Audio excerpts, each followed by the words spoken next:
What's going on, y'all? This is WWE superstar Kofi Kingston, and you're listening to Wrestling Uncensored. This is Curtis Axel, and you're listening to Wrestling Uncensored.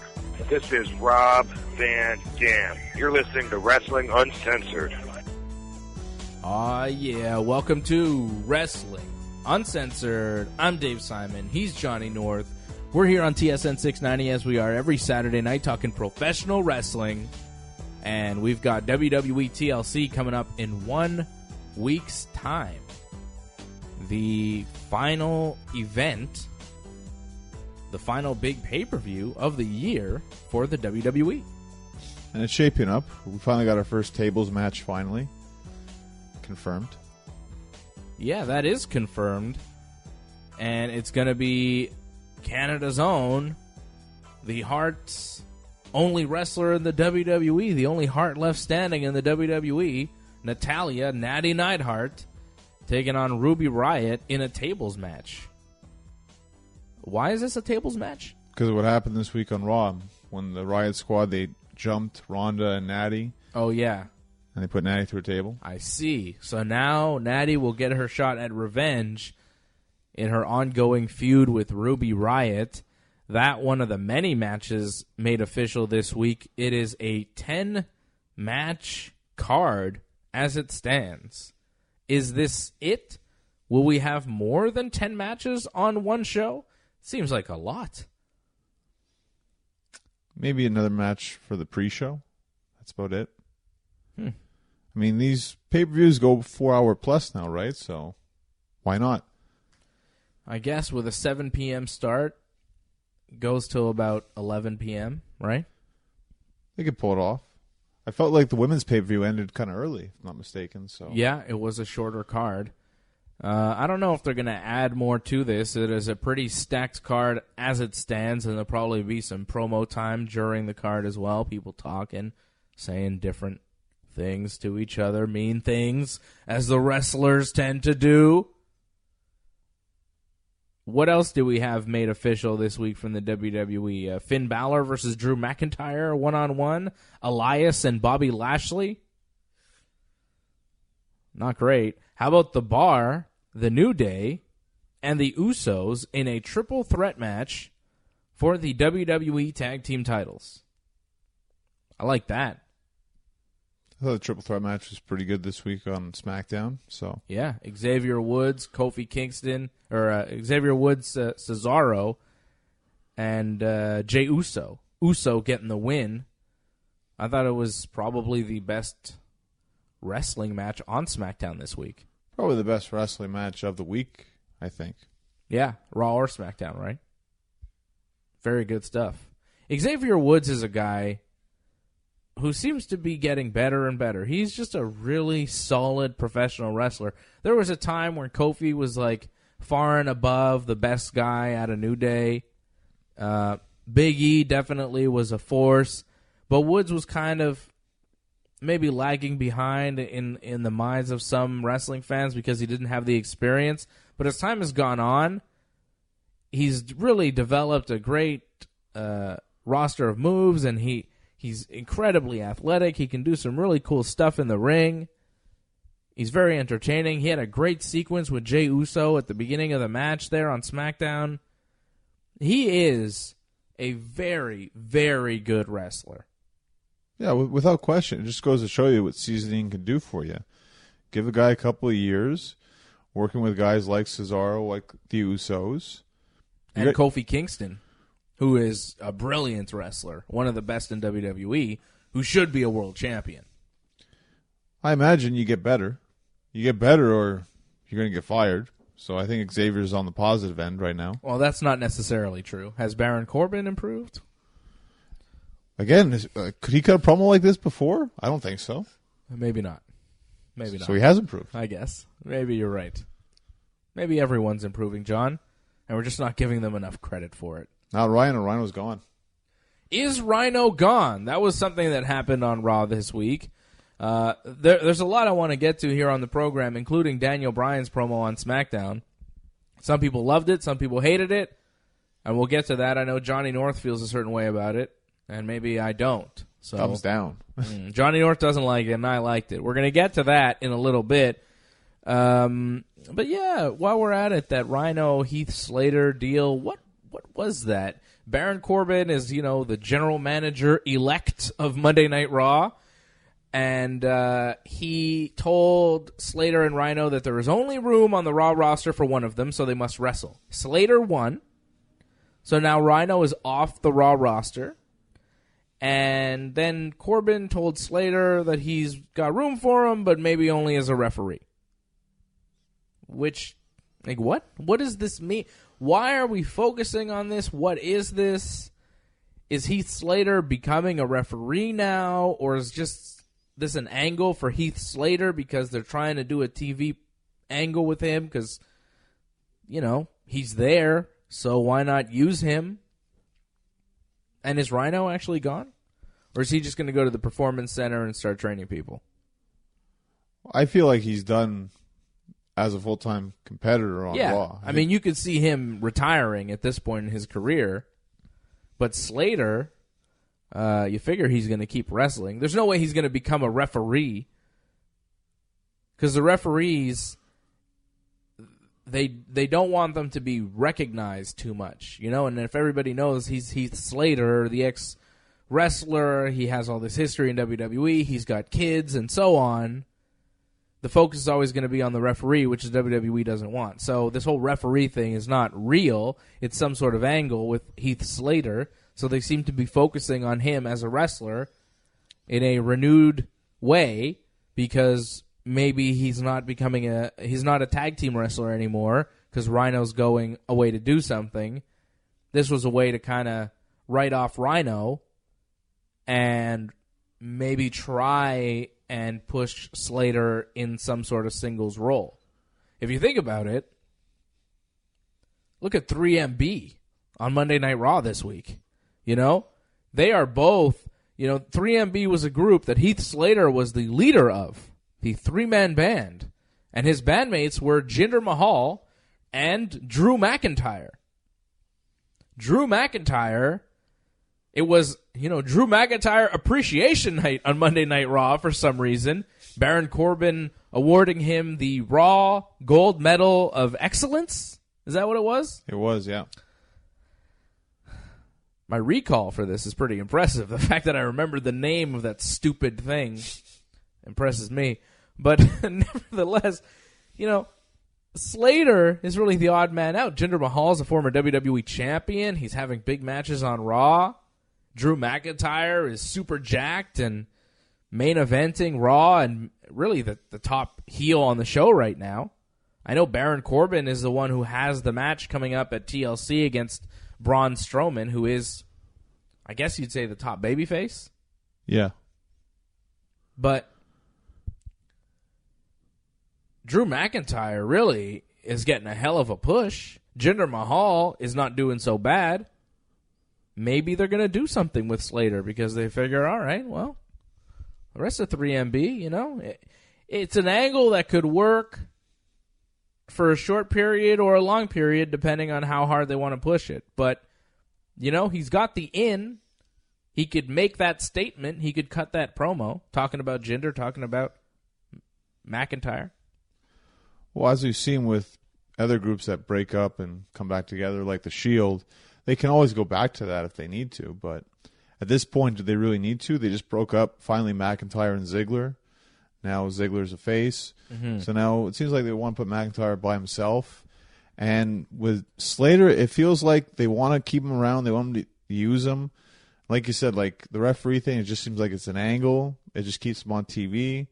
But it also allows him to be used and not lose all the time. So people don't lose faith in him right away. Yeah, and maybe there's a way to kind of make him something more than he is. A little program with Jinder Mahal on TV where Slater goes over is very possible, right? Jinder Mahal's not booked the strongest. Jinder Mahal lost his match on Raw this week to, Finn Balor. He may have lost, yeah, but I believe he's going to be in the finals for the Mixed Match Challenge. I think it's going to be him and Alicia at TLC probably against R-Truth and Carmella, I think. So? It's a bit high-profile match. You win that match, you're number 30 in the Rumble. Yeah. And you get a all-expenses cruise around the world. Is that real? Probably not real, but, it'll be a great angle on Raw. Yeah, I guess. Jinder and Alicia are a really good pairing. Truth and Carmella are very good, too, though. Is that who it's going to be? Well, it's that or Finn and Sasha, but Finn's already in a match, so Finn's not going to wrestle twice. Ah. So there's a match coming up this week to determine who's going to be in the match type of deal? Yeah, they have the semis this week. R-Truth, Carmella against, I think, Uso and Naomi. Okay, and Truth and Carmella won. No, we're having that. We're going into that. Oh, okay. This is the semis. That's for SmackDown. For Raw, it's going to be Alicia and Jinder against Finn and Sasha. But you're predicting it's going to be Alicia and Jinder against Truth and Carmella. Truth and Carmella because those four don't have anything going on, whereas the Uso and Naomi pairing, probably not because, he's wrestling in that triple threat tag match already. Right. And the Finn Balor, Sasha Banks, again, Finn Balor wrestling Drew McIntyre officially, right?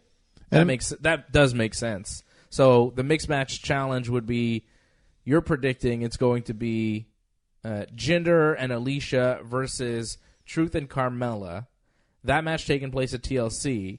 And the winners of the mixed match challenge do get to be number 30 in their respective Royal Rumbles, which is quite a letdown if you think about it. You know who's going to be number 30. There's so much anticipation in the Royal Rumble. Like, who's next? Who's next? And then when it comes down to number 30, you never know what they might do.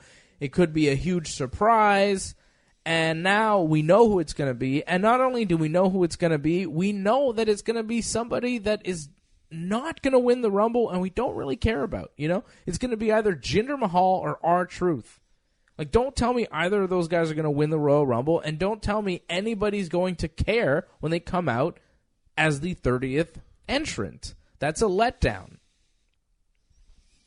Well, I think for R-Truth, it's a great pop. He'll get a great reaction regardless. I think R-Truth's had a resurgence in his career, in my opinion. They could do a little angle at the end of the Rumble where it looks like Truth might win. Like, it could come down to Truth and whoever actually wins. Right, that's a big push.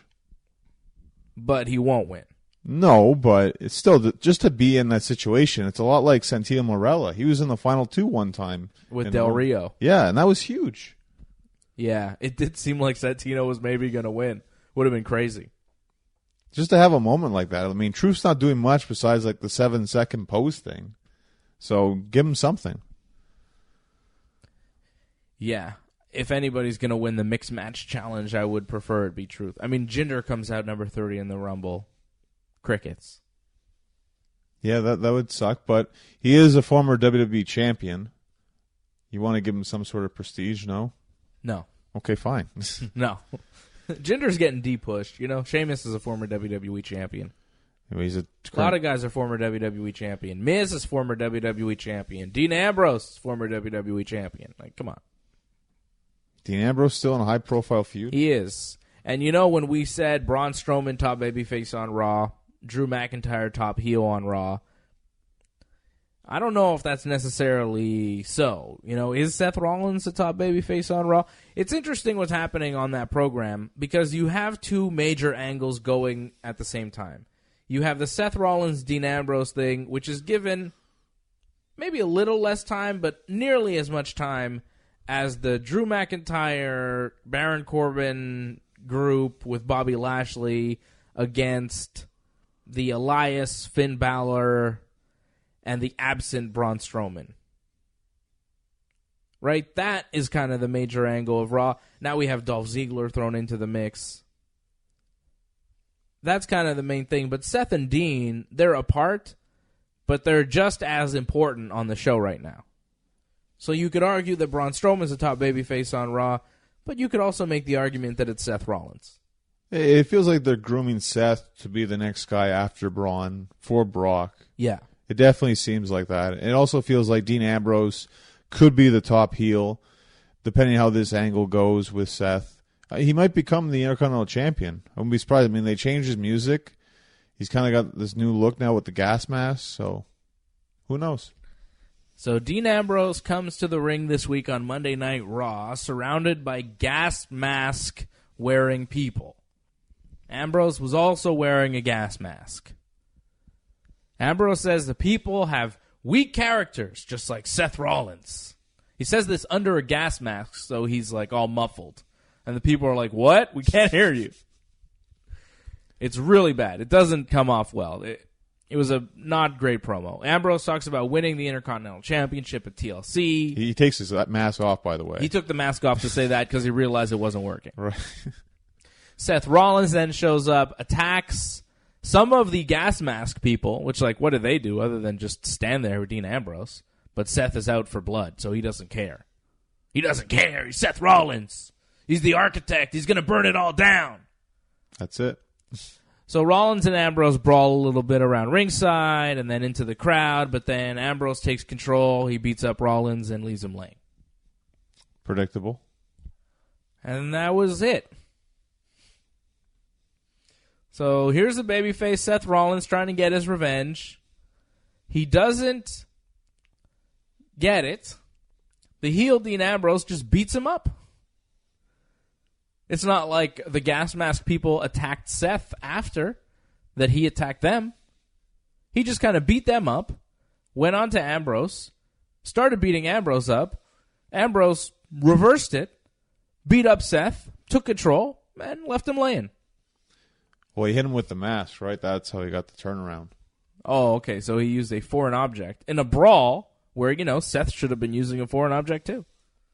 That's the thing. Like, you don't make Seth look particularly strong in that moment. You're trying to build him as that guy for Brock Lesnar, but here's a random moment on Monday Night Raw when Dean Ambrose is just beating him up. Like, shouldn't Dean Ambrose have ran away again? Why is Dean Ambrose getting the beatdown on Seth a couple weeks before the pay-per-view? It didn't make a lot of sense to me for Ambrose, who's supposed to be the cowardly heel, who's been running from Seth, who's not wanting to give Seth any of the answers that he's been seeking as to why he turned his back. Ambrose is just this terrible guy. And, oh, by the way, he can also beat up Seth Rollins. Like, your hero is not that strong. He loses.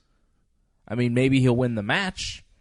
But here on Raw, like, it wasn't like it was a 10-on-1 attack, and that's why Ambrose stood tall. Ambrose stood tall because he was better on the night, It was odd. Well, I felt last week on Raw, it felt like the heels got all the over, and it just felt like it was a real downer after you watch Raw because none of the good guys won. So I felt this week most of the good guys won, but they needed to have someone stand out where a heel won. And they're trying to make Dean Ambrose particularly strong, so he's the one that really stood out over the good guy. I don't know about that. I don't know if I buy that. You didn't find all the good guys practically won this week? Picture what happened to Seth Rollins happening to Roman Reigns. No, it's a totally different situation. It wouldn't have happened. Of course, it's different. Roman Reigns is booked differently compared to a lot of people. Yeah, but Roman Reigns isn't around, and you're trying to make a big, strong baby face. We just said they are potentially grooming Seth as the next guy for Brock.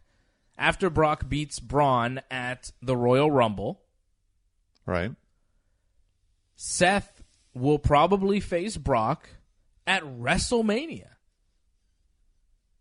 Yeah. Who else is Brock going to wrestle at Mania? Unless Dwayne shows up and they do The Rock versus Brock, it's got to be Seth Rollins. I am liking the rumors that people are saying Shawn Michaels is going to win the Rumble. Yeah. No way. I know you're going to shoot that down right away. But even Shawn himself would shoot that down. Shawn Michaels was on Edge and Christian's podcast. I would give that a listen the next time you think Shawn Michaels is thinking about wrestling again. I don't think he's doing it again. He talked about why he came out of retirement, and one of the main things he said was it was under the right circumstances given the guys that he was in the ring with.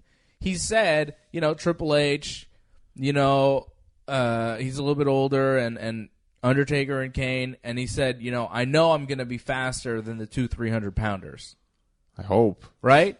So he doesn't want to go out there and look like the slow old guy, which he would in the ring with guys that are 20 years his junior.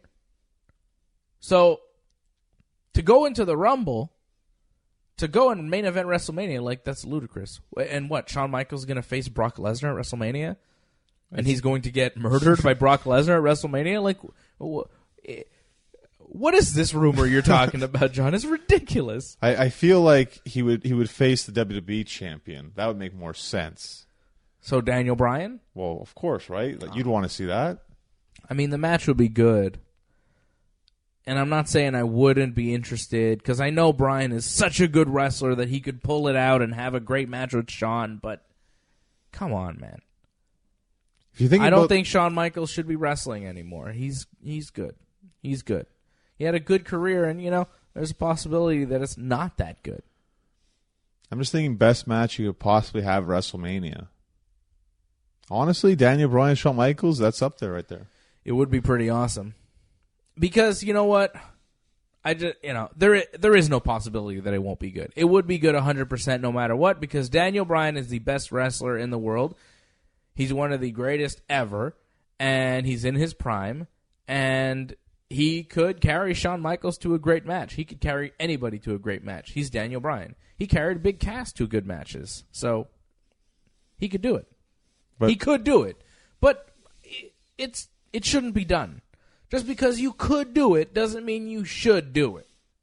Shawn came out of retirement. He had his tag match with Triple H. They beat the Brothers of Destruction.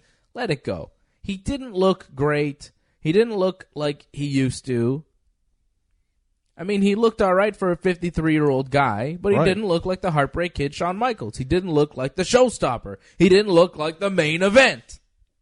And that's the guy I remember. So I don't know if I need to see him going out there and wrestling Daniel Bryan. I think we can give that spot to somebody on the roster who wrestles full time. Well, unless it's Shawn, then Seth Rollins is going to win the Rumble.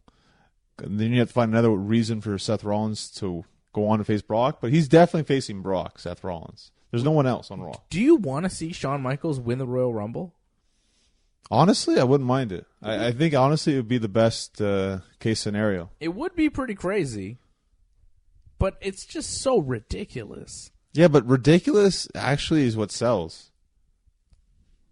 And I'd be the most excited to see that. Just like, wow, I can't believe this is happening. So you're going to tell me that, AJ Styles couldn't beat him and whoever couldn't beat him, Miz can't beat him, but Shawn Michaels is going to stand a chance? Like, come on now. Do you think? I mean, there's no way Shawn wins, right? Shawn definitely loses if he faces Bryan at Mania, right? Right? Please tell me that. Well, whatever. Win, loss, doesn't matter. You just want the match to happen. Because the new Daniel Bryan is going to be WWE champion for the next 5 years. I mean, if Shawn would come back, it's just to come back to help put over the new, right? Yeah, the new Daniel Bryan. Well, whatever. If it's Daniel Bryan, if it's AJ Styles. No. It doesn't matter. As long as Bryan would have a better match with Shawn. I think that'd be good either way. I would be happy with Bryan and Shawn. AJ and Shawn, I don't think I want to see. Well, with Daniel Bryan, it's a better story because that was his teacher. Yeah. For that. And because there's history also with Daniel Bryan and Shawn Michaels in the past in WWE. Yeah.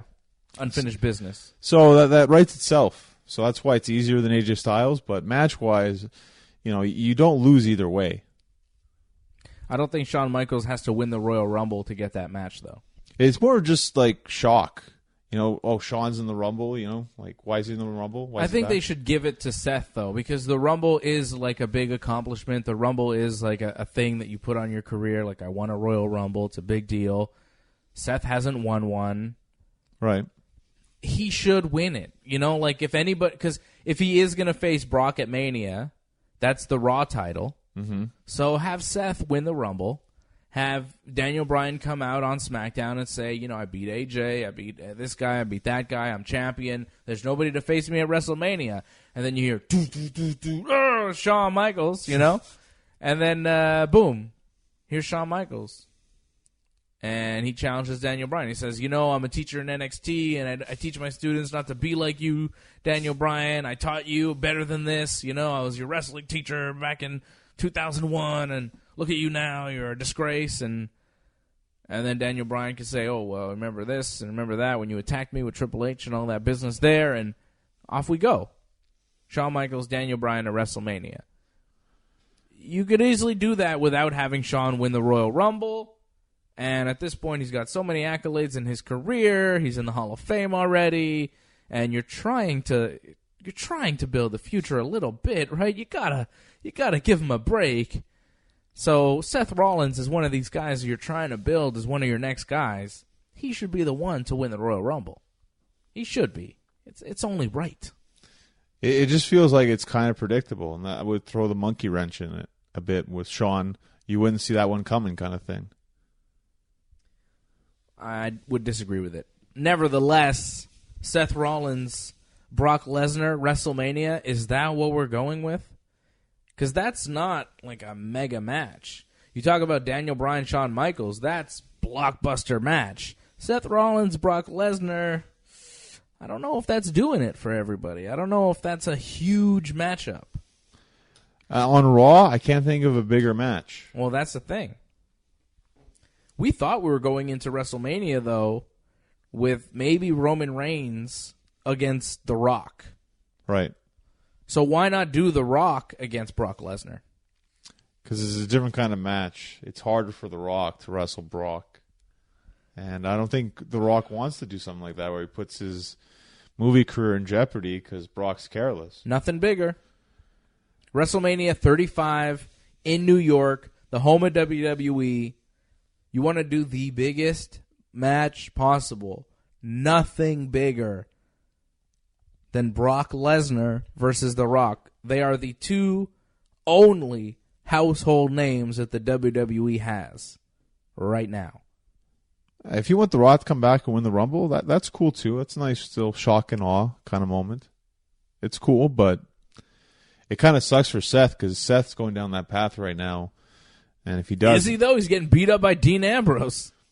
It definitely feels... He talked about Brock already in his promos. It really feels like he's just building towards that path. I think that's probably the right direction for the WWE, but I don't know how big of a match that is. But, of course, WrestleMania kind of sells itself, so it doesn't really matter. Seth and Brock would make sense. Seth and Dean at TLC... if Seth is going to challenge for that Universal Championship, you would think he'd drop the Intercontinental title. Does he drop it to Dean Ambrose at TLC here? If not at TLC, I think eventually he will. Mm-hmm. Maybe if they wrestle again at the Rumble, could see him lose it then. Wait and see still, because will there be a stipulation added? I hope so. I really hope there's a stipulation added. One-on-one, I'm not really excited for that. Why not a ladder match or something? We're adding stipulations to this card, which is pretty nice. We have 2 TLC matches scheduled, at least. Braun Strowman, Baron Corbin, and then Becky Lynch, Charlotte Flair, and Asuka. We have that tables match. We have a triple threat tag match. Why not make Seth versus Dean a ladder match? We don't have a chairs match yet. Not if yet. we have a tables match, you would think we'd get a chairs match. At least a ladder match? That's what Seth and Dean needs to be. I would kind of like the triple threat tag match for the SmackDown tag titles to be a ladder match, though. I think that would be way better. It would be exciting to watch, but I Make think... Seth and Dean the chairs match. Well, no, I think they have to add another match. It has to be Randy Orton, Rey Mysterio, because they've been feuding. They've been feuding with the chair. So that needs to be added. Man, there's going to be like 11 matches on this show. There's a stack card. Will Randy even work, though? Randy doesn't work that much. Randy worked in SmackDown, beat Jeff again. Didn't work Survivor Series, though. He did not. But they're building up Randy, like just what, from not to wrestle on pay-per-views? It doesn't make sense. Got to put Randy on pay-per-view. They don't, though. They got to change that. TLC. Maybe it's too expensive. Maybe you have to pay Randy more for pay-per-views so they only work him on TV. Well, I think because he only works limited dates. That's why. Yeah. Saving his dates.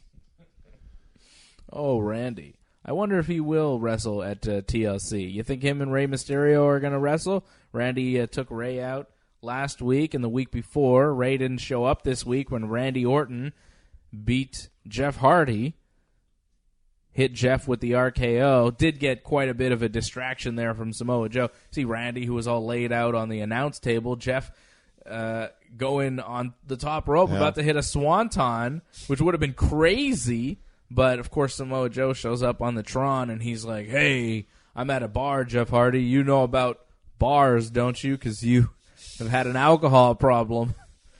The demons, Jeff Hardy. So Samoa Joe bringing up the demons again, distracting Jeff Hardy. Randy Orton wins. Samoa Joe then cut a promo on Jeff Hardy from the bar.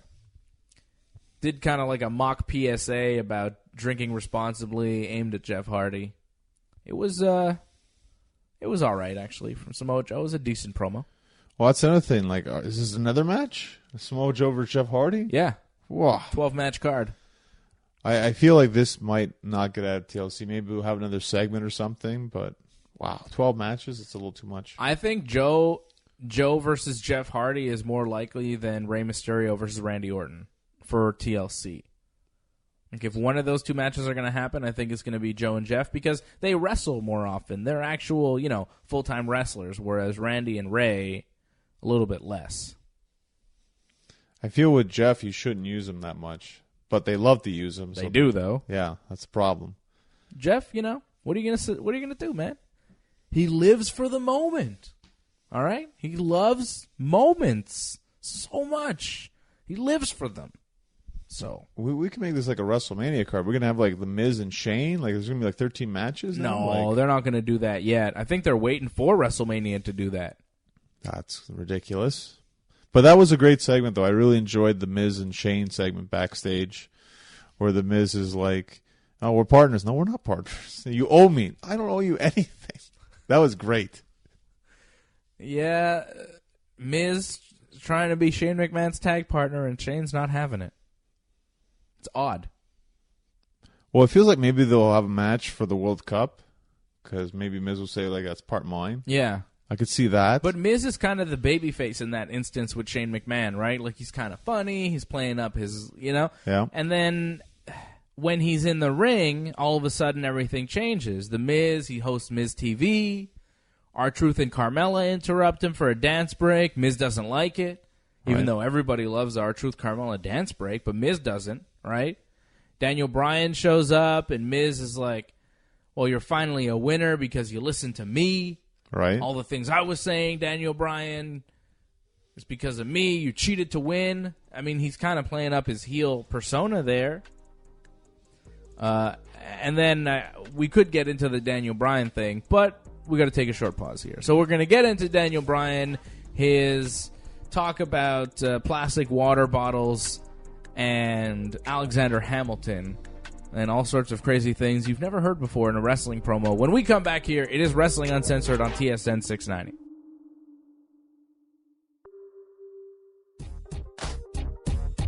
Hello, this is Mick Foley, and you are listening to Wrestling Uncensored. Hey, this is Antonio Cesaro, and you're listening to Wrestling Uncensored. Hey, this is the Heartbreak Kid, Shawn Michaels, and you are listening to Wrestling Uncensored.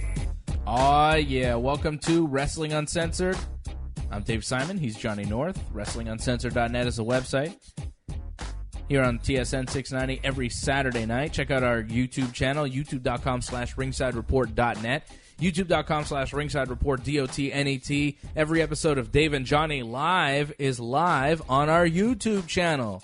Johnny and I were live yesterday. Every Friday afternoon around 12:30, Johnny and I go live, talk to you about everything from WWE to the UFC to reality television and beyond. The Wrestling Uncensored and Ringside Report Radio universe. So that's really where the universes collide. AJ was watching the show and chatting along.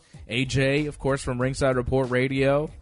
There's always a lot going on Dave and Johnny Live, which you can get on our YouTube channel, youtube.com/ringsidereport.net. Every episode of Wrestling Uncensored, Ringside Report Radio, also on the YouTube channel, so go check it out now. All the info for that is on our website as well, WrestlingUncensored.net.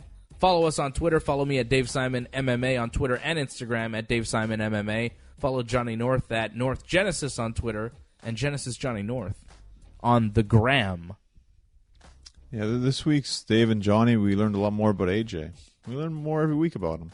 Yeah, it's interesting. The layers, he's like an onion. You just peel back the layers of AJ, and you cry a little bit every time. Oh, we learned some more personal information about him and his mom. Wow. Yes. Very interesting. And kind of a mystery was, begun, Like, there's now more questions about AJ. Like, we learned about him, but we also now have more questions, So we learn, but then there's also still this shroud of mystery around him. Just when you think you know the answers, he changes the questions, right? Yes. Yes, he does.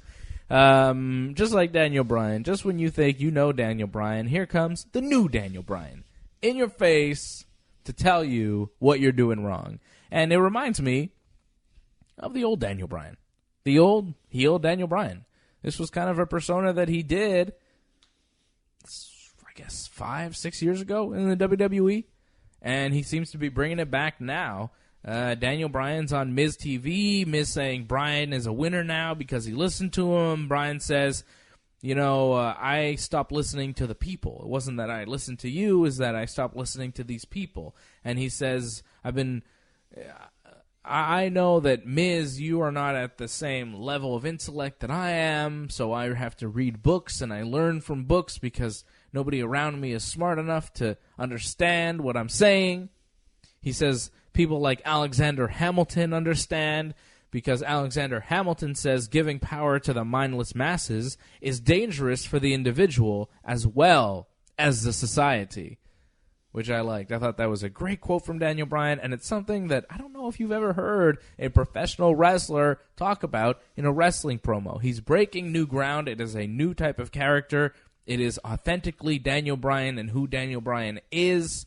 And it works because he got tremendous heat from the crowd. I was loving every minute of it because a lot of the things that Daniel Bryan is saying as this character ring true. And I feel and believe, and I'm right there with him.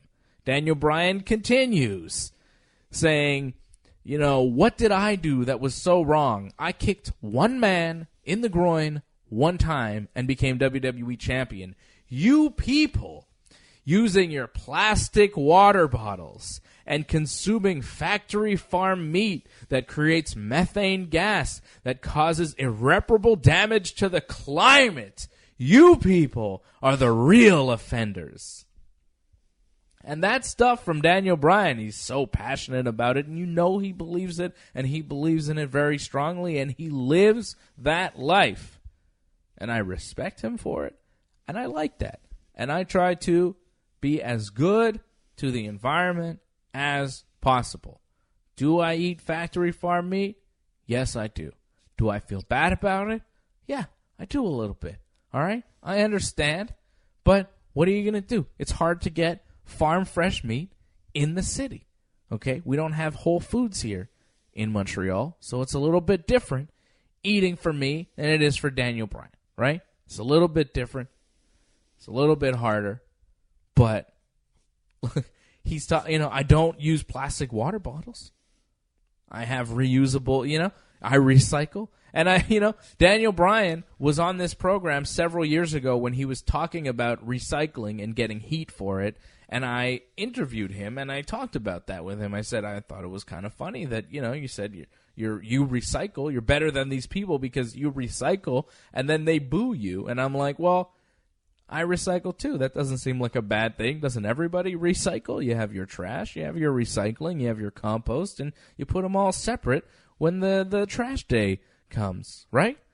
So Daniel Bryan getting heat for saying things like we need to protect the environment, we need to worry about climate change, I think is hilarious. I think it's very funny and highly entertaining, and he's saying things that maybe some people need to hear because they're booing him. They're clearly not on his side and maybe not doing their best to reduce their carbon footprint. And maybe they should be. Maybe you all should be, Johnny North. You know, you say tremendous. Do you recycle? At times. What do you mean at times? I mean, sometimes, because they have the separate ones, right? Sometimes it's not always the plastic. They always have the other I'm saying at your home. Like, do you put out recycling and garbage separately? Sometimes it gets mixed up, though. It happens. Are you putting plastic bottles in the garbage? No, plastic with paper. You're not supposed to do it. They're supposed to be separate, actually. Well, I don't have that. I just have all big one recycling. See, well, then you're not doing a good job, too. Well, no, there's no... Sometimes there is, actually. Not in this city. Not where you live, either. In certain You're areas, confused. yeah. I don't think you recycle. Nevertheless, hell of a promo, hell of a character from Daniel Bryan. Well, I'm accusing you of not recycling is what I'm saying. You can say whatever you want. I'm just saying the recycling, it's kind of a mess. Anyways, tremendous heat you say that Daniel Bryan had. I mean, they chanted what at him most of the time. So if that's heat, that to me that means like we don't care what you're saying. I don't know about that. They were booing him quite a bit, and when they were whatting him, he addressed it directly and said these people are sheep and they're just doing a stupid catchphrase from 20 years ago. I think it was like 18 years ago. Well, he said 20 years ago. Well, I think he's mistaken. Well, he also said the people were fickle, and he kept saying that. Fickle, because they are. Because you loved Daniel Bryan a month ago, and now you hate him? You're fickle. That's a fickle audience. And it's something that I see a lot in wrestling fans, and I see a lot in pro wrestling. You know, one day people love somebody, and the next day they hate them. And I don't really understand how you could turn so quickly just because your favorite wrestler changed characters. You know, it's like if your favorite actor played a bad guy in a movie, do you hate him now? Depends how bad he was. Really? Yeah, it really does, yeah. No, man, I don't think so. I think if you support the performer, if you're a fan of the performer, and he is entertaining and doing his job correctly, like Daniel Bryan is doing, you support him and cheer him no matter what. But I guess that's just me. I like Daniel Bryan, and if I saw him, I would still cheer for him. You know what I mean?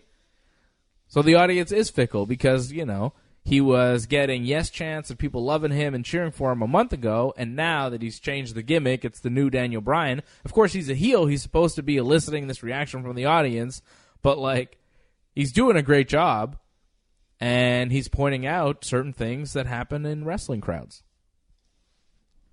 I find he's less entertaining now, though. It's not as exciting to watch Daniel Bryan talk. Before, it seemed like he would get really passionate. Now he's Mr.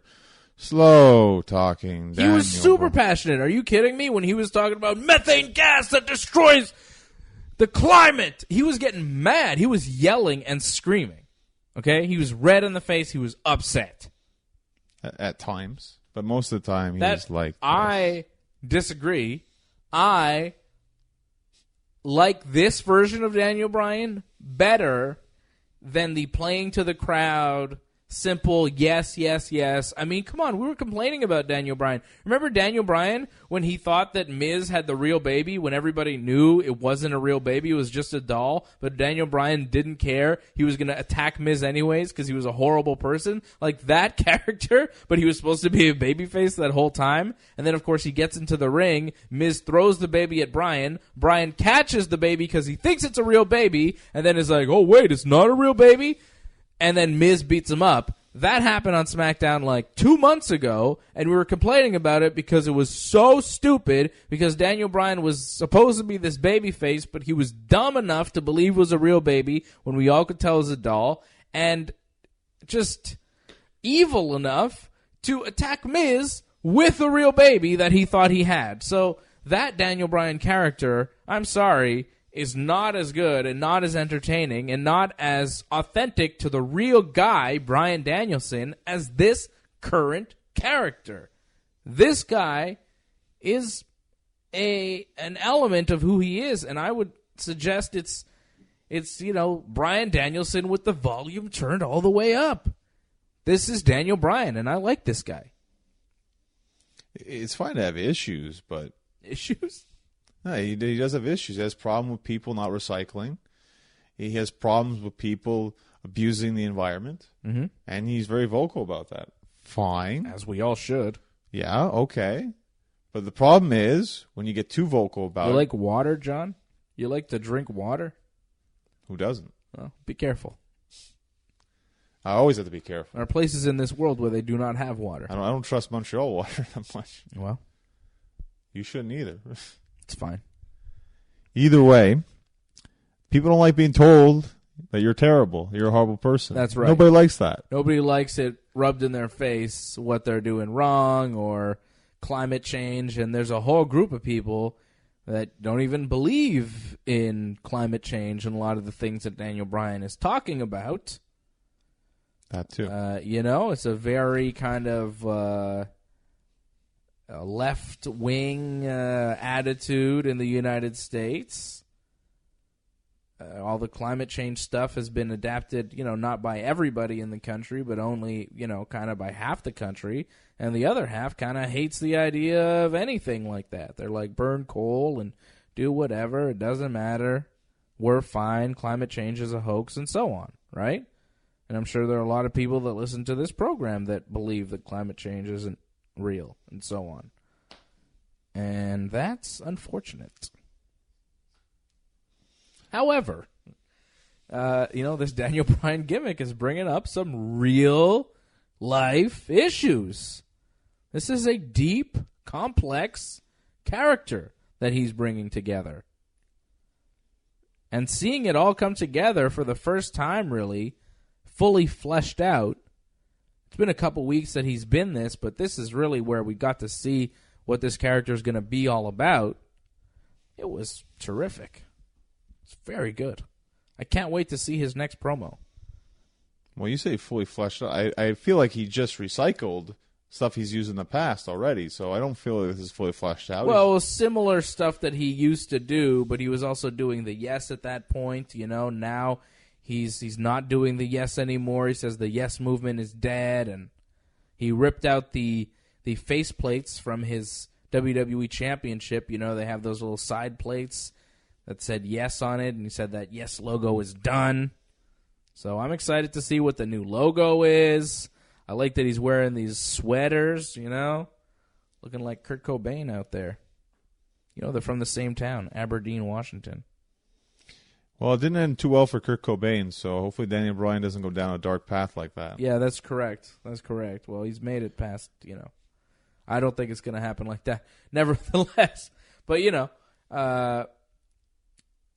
both guys tremendously talented and almost had their careers shortened way too soon. Cobain, of course, did. Daniel Bryan, almost. He made it out. He didn't wrestle this week, though, Daniel Bryan. Well, that's good. He should be wrestling on a limited schedule. Like I said, we extend the career of Daniel Bryan as much as possible. If he only wrestles pay-per-views, so be it. That'll still be a more active schedule than Brock Lesnar, who's the champion on Raw. Why should Bryan have to wrestle more than that?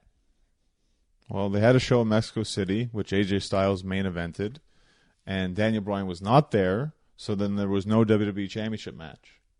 In a place they don't always wrestle. So? You lose an attraction by not having the WWE Champion at your live events. You also lose an attraction by not having the Universal Champion at your live events. That's been well established for years now. Now you're going to say WWE Champion not too? I don't know. When Roman Reigns was a champion, he was at every show. He was. Big dog. Fine. All right. Apparently he's going to be a tribute to the troops. So is Jon Stewart, who was on SmackDown. Yeah. It's pretty cool. I wonder what Roman's going to do there. Maybe just an appearance. I don't know. It's good to know that he's out and about. Hope he's doing well. But the WWE just kind of waiting for him, I guess. I think, though, if we're going to see Roman Reigns, it's going to be after WrestleMania in terms of wrestling, if they're even thinking that. I don't think they're thinking that right now. It'll probably be a while. Who knows what the deal is with Roman Reigns, but all we can do is wish him the best right now, right? Wish and pray. That's all you can do. That's it. As far as Daniel Bryan, he is going to be wrestling AJ Styles at TLC As it stands right now, there is no stipulation to this WWE Championship match. I would assume Daniel Bryan will hold on to the WWE title until WrestleMania, though. I don't think Bryan loses the title here to AJ next week or loses it at all until at least Mania, if not past that. Like I said, Daniel Bryan could be WWE champion for the next 3 to 5 years. Like, there's no reason not to. He's the best thing going. If his career is going to last that long, then let him hold the title forever until somebody shows up that is so undeniable that they must beat Daniel Bryan. Keep Bryan on top for as long as you possibly can. Why not? It's never a bad idea to put title on AJ Styles. Daniel Bryan is so much better than him at promos. That was shown so obviously this week. When's the last time AJ Styles did anything like that on the microphone? It's been a while. It has not happened in the WWE because he's not capable of that type of promo. He's just, the character right now is just not that deep. There's not that much going on.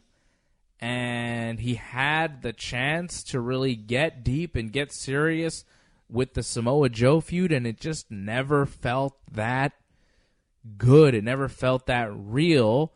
And, it's AJ's job to sell that. And as far as promos and story, he doesn't do as good a job as Daniel Bryan does. And when it comes to in-ring ability, they're neck and neck. So, who's better, really? I think it's Daniel Bryan. It always has been. AJ Styles is a tremendous wrestler, but he had his time over a year as WWE champion. It's Daniel Bryan's time now because on the microphone, on commentary, as we saw this week, in the ring, there is no one better than Daniel Bryan. No one in the world. The only guy that I would say rivals Daniel Bryan right now is Kenny Omega. But even him, his promos, it's not like he's not doing things like Daniel Bryan. He's not involved in complex promos like that because he wrestles in New Japan and it's a different type of thing. But, as far as in the ring, there are a few guys that are on the level of a Daniel Bryan. There's AJ Styles, there's a Kenny Omega, there's a few guys out there, but as far as the total package right now, there's nobody like Daniel Bryan. In WWE, no. There's no question. AJ is pretty much the only other equal. Though, I wouldn't mind a Rey Mysterio match. Rey and Bryan? Yeah. It would be great. I would like to see that happen at the Royal Rumble. If Rey Mysterio and Randy Orton maybe wind up wrestling at TLC, I'd love to see Rey get revenge on Randy, beat Randy, and then go on SmackDown, make a claim as the number one contender, and Paige agrees, and there we go. It's Rey Mysterio, Daniel Bryan at the Royal Rumble. That, to me, would be the ideal situation. Or you have Rey wrestle Randy in a number one contenders match even on SmackDown. It doesn't matter how you do it. You get Rey Mysterio and Daniel Bryan into a short program leading into the Royal Rumble for the WWE Championship. That's money. Never done before. I mean, have they ever even wrestled before, one-on-one? They must have, but I can't recall any big match that they've ever wrestled against each other. I can't recall any TV match that they wrestled against each other. Well, I can recall a tag match when it was Rey and Sin Cara against Team Hell No. Okay. So they have wrestled in some capacity. Okay. But that's not much. That's not much. A tag match, How about a WWE title match at the Royal Rumble? That'd be great, but who's to say that AJ's not going to get, title shot like a lot of people do? I feel like we've already been through a lot of this Daniel Bryan, AJ Styles stuff. They wrestled so much, leading into Crown Jewel. They had that match. They had a match before that. They had another match here for the WWE title. Like, they're going to wrestle again at TLC. It's like 4 or 5 matches already between them that have been pretty high profile. I don't think you need to do another match between them at the Rumble. I'd like to see, Daniel Bryan beat AJ at TLC, tell him he's got to get into the back of the line. He's got to win the Rumble or something to have a shot, And that's it. You move on. It's very possible. It seems like they started something where Daniel Bryan attacked AJ's leg. So AJ's kind of at a disadvantage going into this match, it looks like. That could be the telling point of this match. I think Bryan beats him. After the attack there on SmackDown at the end of the show, I think you're right. I think that will be sold by AJ Styles going into the match. He will sell that he's hurt. It's a pretty great attack there by Daniel Bryan. He was really good on commentary. I loved his back and forth with Byron Saxton.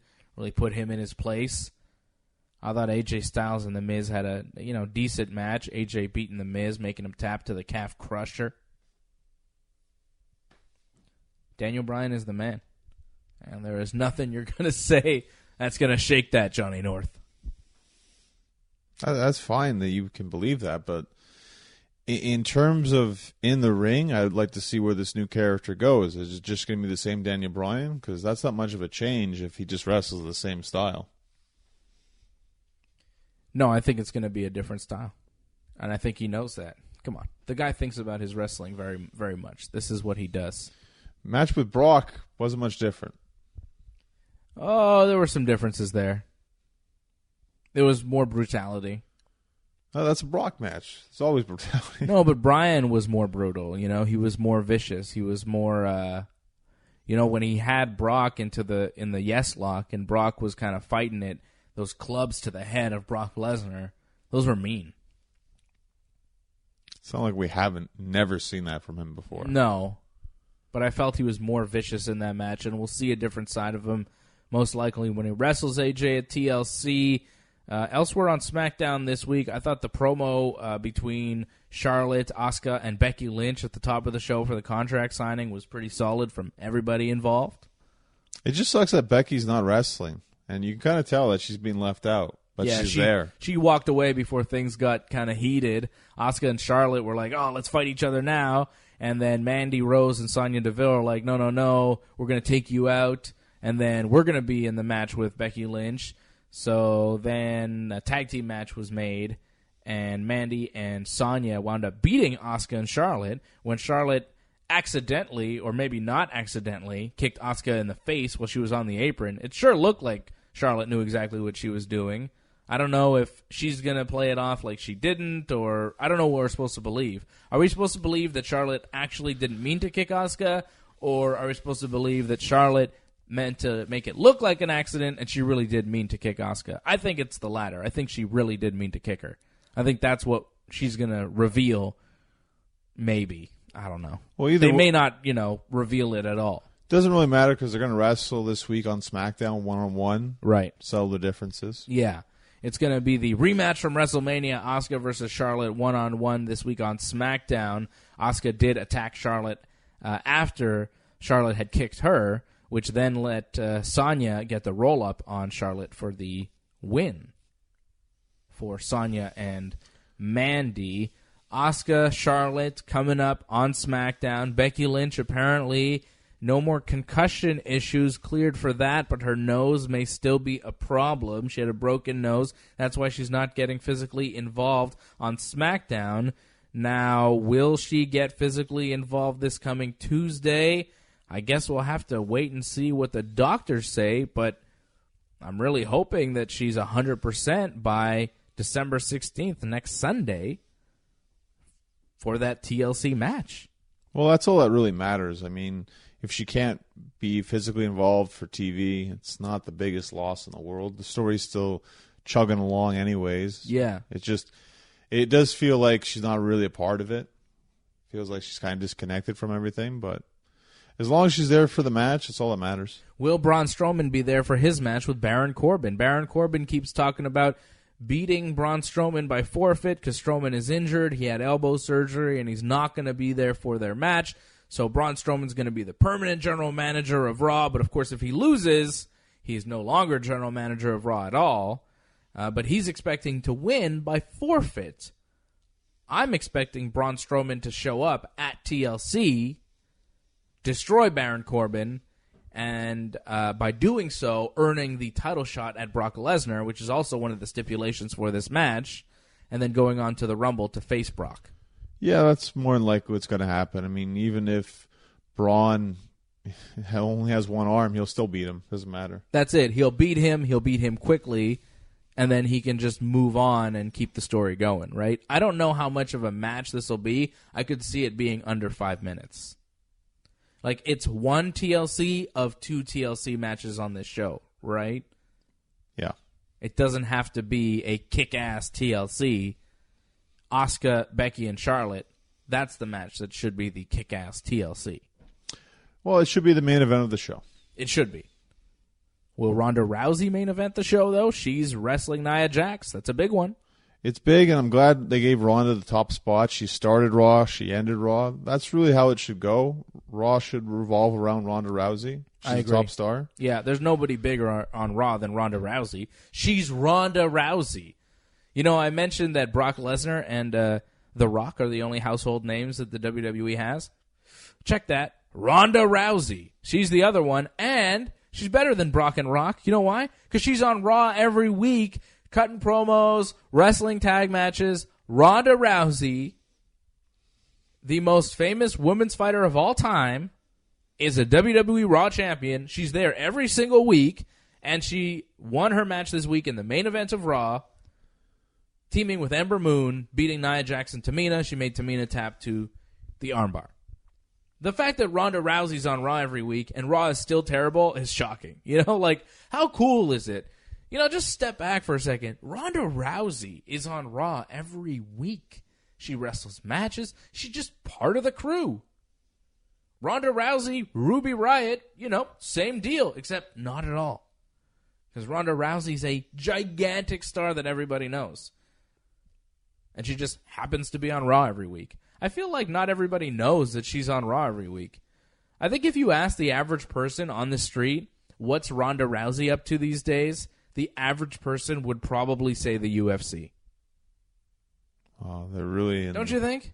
They're really in the dark there. Yeah, but it's not like she's made tons of noise with WWE. Some people know she's there, but it's not like people are tuning into Monday Night Raw to see Ronda Rousey every week. It's not like she's driving up the ratings. Well, they got to put the poster for Raw with more Ronda on it. Yeah, it should be all about Ronda. They should push Ronda like crazy, saying, hey, watch Monday Night Raw every week, see what Ronda Rousey's going to do next.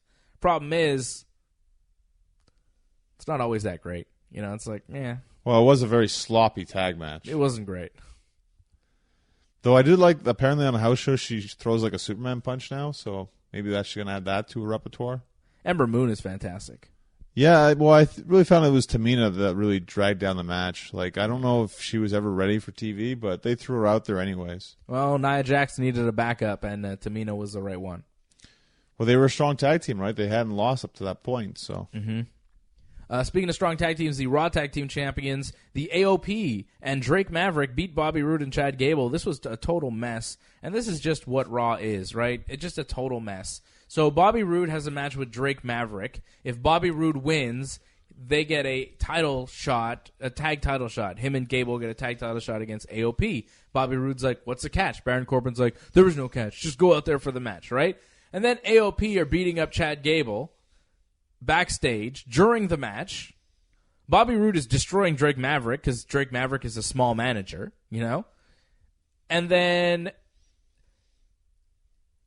Baron Corbin enters the scene and tells the AOP, hey guys, it's a 3-on-2 handicap match and it's going on right now. You're like, what? AOP doesn't even seem to be aware of this grand plan by Baron Corbin.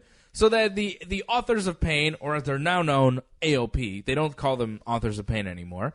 They go out to the ring. They start beating up on Bobby Roode. Chad Gable comes out. He tries to save the day. It doesn't work. The AOP win. Heels on top. Just, this stuff happens so much on Raw where it's like one match starts, and then it's like, nope, this isn't the actual match you're going to get. You're going to get a totally different match. It started off 1-on-1, and it ended 3-on-2 with the AOP winning. So I guess Gable and Roode now don't get a tag team title shot, which is disappointing because, like, you know, there's nobody else for the AOP to wrestle on Raw, so it's good. Well, we don't really need another match for the pay-per-view, do we? No. Will we get Rusev versus Shinsuke Nakamura? Rusev cut a promo on Nakamura this week on SmackDown. Nakamura was, missing in action. He's the U.S. champion. He's one of the best wrestlers they have, but he wasn't on the show. Will he wrestle maybe the pre-show of TLC? They wrestled, I think, on the pre-show of Crown Jewel, if not mistaken, so why not? Yeah.